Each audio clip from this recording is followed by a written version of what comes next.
Welcome to my podcast, What the Fuck, Spirit? If you made it past that name, this is going to be the podcast for you. This is going to be a no holds barred, no bullshit, open and honest conversation with Maria Leggett, and that's me, about all things spiritual. It's time to begin talking in an open and honest way about what spirituality is and what it is not. We're going to discuss all things woo-woo, witchcraft, spiritual, queer spirituality, medium versus psychic, energy healing, light work, shadow work, and any other bullshit that people want you to believe because it keeps them comfortable. It is time for you to grow. Let's go. In my last episode, I talked about being your authentic self, but I didn't really go down into being your authentic self. And I had to think about why didn't I do that? Probably because of the, squirrel thing that I have going on, the ADHD thing. When you are moving through the world, being raised by parents who didn't know themselves, and they didn't know themselves because their parents didn't know themselves, trauma just continues to get passed down through families over and over and over. And this is a conversation that I've actually had with my own mom. And I tell my mom, listen, you were a better mom than your mom. And I was a better mom than you. And my children are amazing parents compared to me. So we heal the trauma as we move through the world, right? I wish the kind of peace that I have in my heart right now, I had had while I was raising my children, and I would have been a much different mother. And my children deserve to have had that much different mother, except I wasn't in a place to be able to be that mom. And so what does it mean to be yourself? So one of the things that I try to describe to my clients, and I've seen this when I'm doing spiritual mentoring or spiritual life coaching, whatever you want to call it, Spirit shows it to me as like a rope, right? And we know that it takes several different pieces of rope to create a rope, and they're all twisted and tied together. So I want you to think of a rope that has so many different pieces to it, okay? So we have the piece that comes from great-grandparents on mom's side, great-grandparents on dad's side. Then we have dad's rope. Then we have mom's rope. And then we have you. All of these pieces come together to form this big, thick cord that created you. And in your upbringing, you got pieces of dad's upbringing, pieces of mom's upbringing, even if that means that they abandoned you. That was part of their not being around. Part of their upbringing was because of the way they were treated. And I talk about this, and now that my dad has passed away, I can talk about this a little more openly because I was always afraid to talk about it while he was still alive. I felt very abandoned by my father when I was a kid.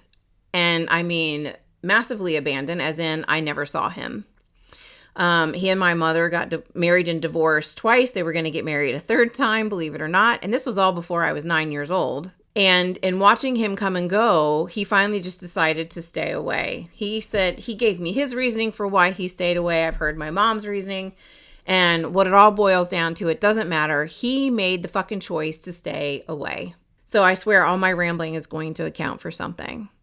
So my dad, the reason why he abandoned me, and I actually talked to him about this right before he passed away, because I needed to know. I needed him to acknowledge that he had ignored me for most of my life. We tried to have a relationship when I was an adult, and he would just say or do things that were so far out of what my reality was.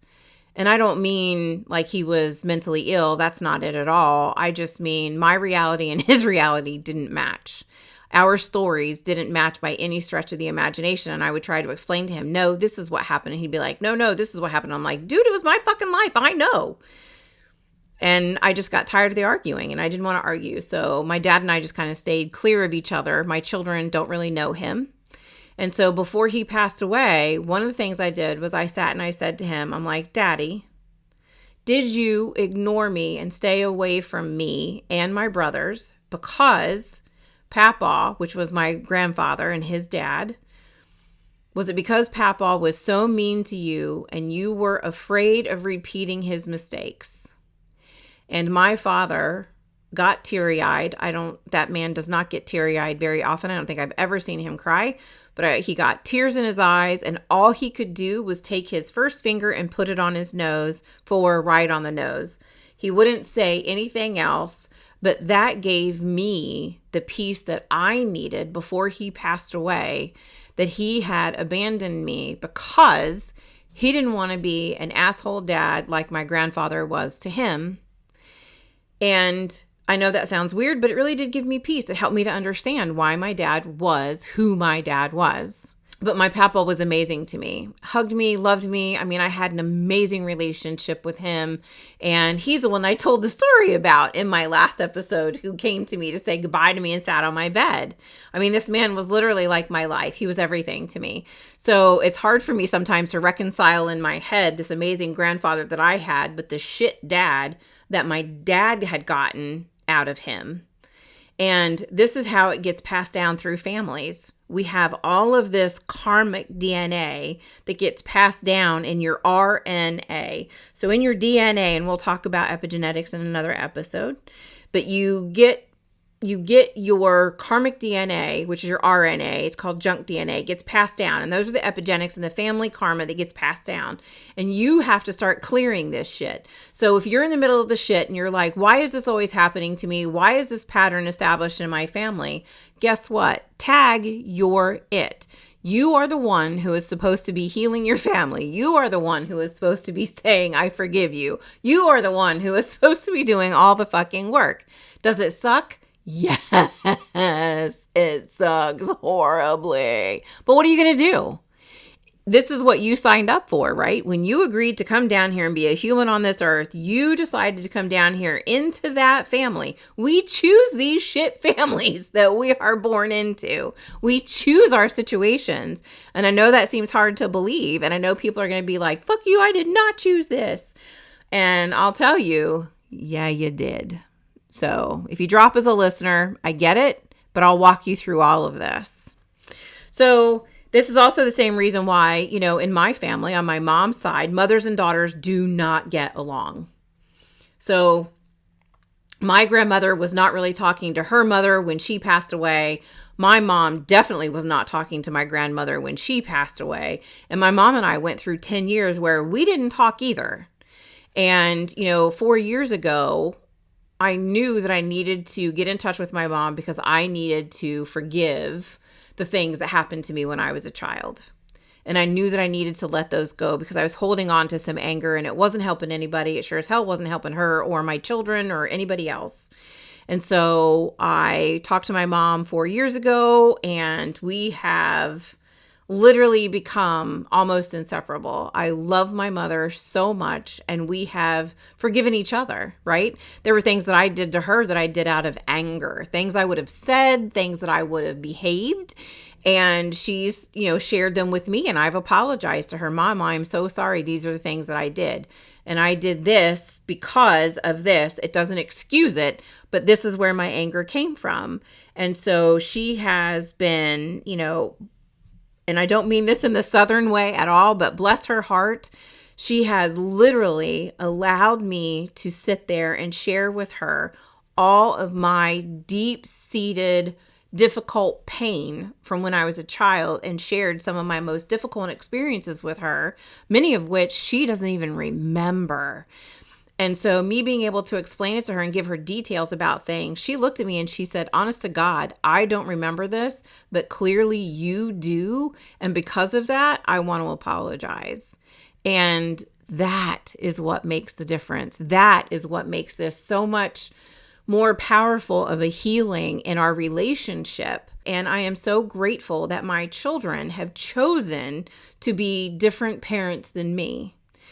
And all of this is important about being your authentic self, right? Because you need to start looking at what, from all of these pieces of rope, right? All the strings that have made us the humans that we are.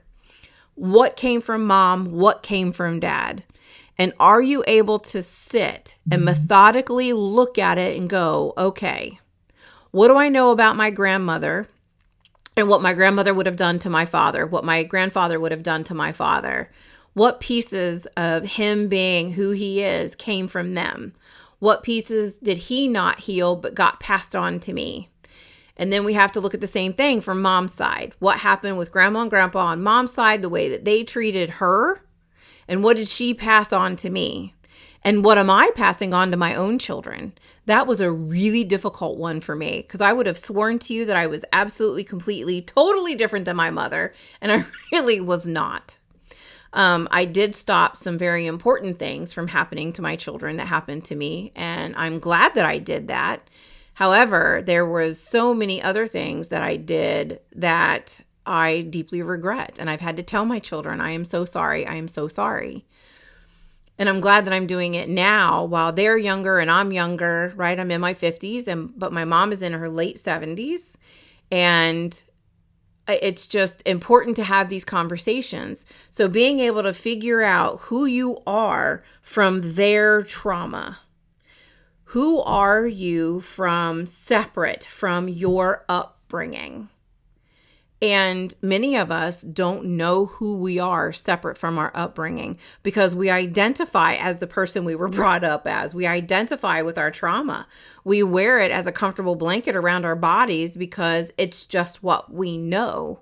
It wasn't until I got on my spiritual journey that I realized, hey, there really are some people who have mom and dad who've been together and raised them their whole lives. I didn't have that. And, my husband hasn't had that. And many of my friends have all been divorced. So, as an adult, I've been able to start asking questions and I can realize that not everybody has the same kind of tumultuous upbringing that I had. And I just didn't know any better. I really didn't know any better. But now I do. And now I can say, okay, I don't need to participate in this. I can just be who I choose to be.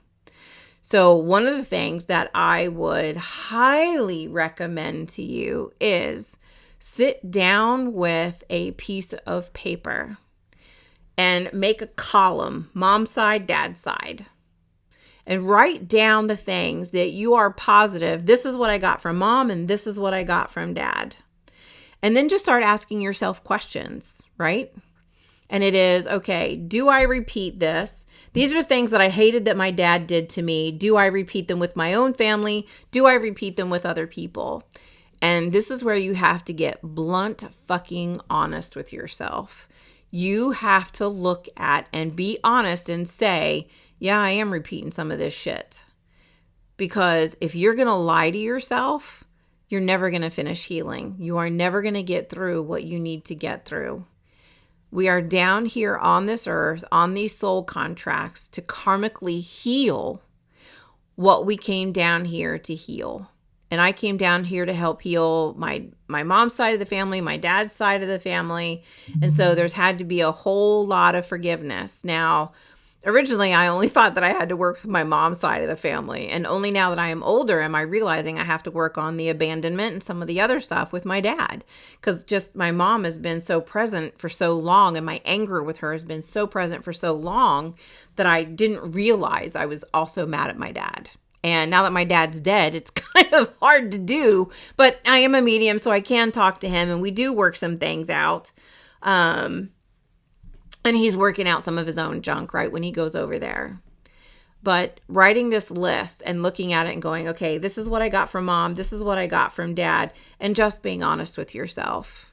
Don't pull any wool over your own eyes. Don't bullshit yourself. Just be honest and sit with, am I repeating any of these behaviors? Because if you are, you need to start looking at them and going, okay, I didn't like it when it was done to me. And now I need to look at healing this within myself. Where does my healing come from? What do I need to do? And there's always something that you can do about it, right? And I have a lot of clients who will say to me, well, but I don't have money for this and I don't have money for that. Listen, there are so many free resources out there. You don't have to go to therapy. I suggest everybody go to therapy. I have a lot of clients in my spiritual life coaching who also go to therapists. So they see a therapist and they talk to me at the same time because I'm working on the spiritual side, right? I'm not the therapist who's going to sit you down on the couch and say all whatever a therapist would say because it's not my gig, but I'm looking at it spiritually. And so I can look at my life and go, okay, so what have I been through that spiritually, what did I need to work with? And for me, it was recognizing the pattern between mothers and daughters, and I am here to karmically work on that. And so it is important to me that I continue to look at how I treat my daughters, look at how I speak to them, look at how I participate in their lives, and make sure that I am not begging out or claiming victim or doing any of the crap that my mom would have done when she was younger, because she's not that person now, right? My mom is owning her stuff and talking to me about it, and it has truly been an amazing and healing experience for me. But the only way to truly step out and be authentically who you are meant to be is to look at the trauma that was put on you and how do you start healing that and letting it go. It's going to be different for every single person. You know, you can get into coaching programs, you can do all of these things, but if the program is something that is set in stone, these are the steps that we walk through, that's bullshit, and I'll tell you why. You are what I call a unique or unique, right? Unique. You are different than everybody else.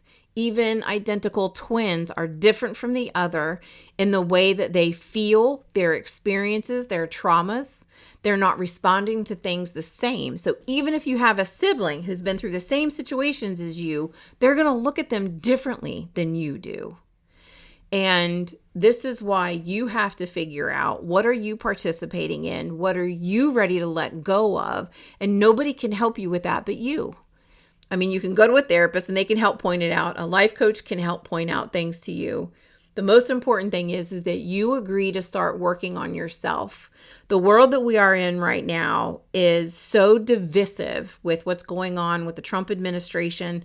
This world is so divisive right now, and we need to agree that we can coexist in the same world and love someone and be different than them. And I don't mean that we have to allow people who are willing to cross boundaries and treat us like shit in our lives. I don't mean that at all. What I do mean is loving them as a human being. Okay, you're a human. I see you. I acknowledge you. You're allowed to your opinion. I'm allowed to mine. And you can do it way over there, off in the distance, so that I don't have to feel it. But more than anything, that means that all these people who have voted for Trump and all these people who are supporting the Make America White Again are living in fear. Every single one of those people are living in fear. And I refuse to live in fear. I am not afraid. The way that Black people have been treated in this world has been injustice. The way that anyone of color has been treated in America has been an injustice. The way that Indigenous people are treated is disgusting. And if we came from a place as a country that we could love each other for our differences, right? We love each other for who they are. Trans people, trans women, trans men, if you are listening to me, I love you. I am a safe person for you to come and sit with and to talk to. I don't need to understand why you identify as a woman. I don't need to understand why you identify as a man. My job is to love you for who you are. That's my job as a human. And if we could have more people just love, that would change everything, in my opinion. However, all these people who want the world to work, want the U.S. to work in this different way, they're leading from a place of fear. They don't understand trans men, they fear it. They don't understand trans women, they fear it. And we all know, we've all seen the studies. We know there's no trans person in the bathroom who's going to hurt anyone, right? It's just, the statistics are so low. It's ridiculous. So we know that it's just from a place of fear. When we don't understand something, we fear it. And I was very much the same way when I was younger. I didn't understand trans people when I was younger. Not at all. I get it now. And what I get is I don't have to understand it. That's what I mean. I don't have to understand why someone wants to identify differently than the way they were born. It is none of my fucking business. What is my business is to love that person for exactly who they are and where they are in their life and not question them. If they say, hey, listen, I'm open. If you want to ask me questions, ask me.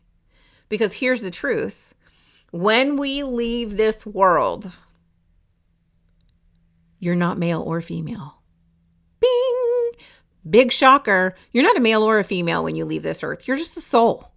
You are just a soul. And if you believe in reincarnation, you have been more than just the gender you are right now. You have been men. You have been women. And, chances are in another lifetime, you may have been transgender too. And so we need to look at, where do we come from, right? Authentically, who are you? This is why we need to come from a place of love. Love people for who they are. Love them for where they're at. It doesn't mean that you have to understand it, because it's none of your fucking business. If it's not happening in your house, it is none of your business. And if you have a child who is transgender, if you have a child who is LGBTQ, and you are not loving them unconditionally, you are fucking up as a parent. I am telling you right now. If you have a friend who is transgender and you don't understand it and you're not talking to them, you are fucking up as a human being. It doesn't mean that you have to understand it. You can say to them, I don't understand this, but I'm going to love you. And if you're okay with it, let me ask you questions. But you can't ask them in a judgmental way. You don't get to judge, right? You've been judged. Did you like it? No.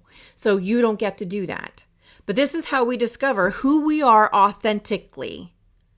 We start to pull away mom's trauma, dad's trauma, grandparents' trauma. Who are you? Who do you want to be? Sit down with your piece of paper. Write it down. Learn to love. And if you are listening to this and you understand what prayer is and you understand what energy healing is, prayers and energy healing are no different. They're the exact same thing. Because when you're saying a prayer, you're asking for something. If you're asking for healing for someone, dear God, please heal XYZ. I want them to feel better. I don't want them to feel miserable. That is energy healing. Period. End of discussion. If you know someone who is of color, if you know someone who is indigenous and they're of color, if you know someone who is LGBTQ, if you know someone who is transgender, sit. Pray for them to feel loved. Pray for them to have an easier life. If you don't know someone, send love out there. Dear God, or whoever your higher power is, please allow love to surround these people. I want to be loved for authentically who I am. So I'm going to send out authentic love to whoever needs to hear it and whoever wants it, because I want to be authentically loved. Therefore, I am going to love openly and authentically and unconditionally as well. And you watch and see how your world starts to shift and change. If you would like to book a session with me, head over to marialeggett.com. You can sign up for spiritual mentoring or spiritual life coach, whatever you want to call it. I teach mediumship. I have a great class called Ignite Your Intuition that will help you to set off your mediumship journey and learning how to work with your intuition. I would love to work with you. Give me a call or sign up and book a reading. May you have the day you deserve.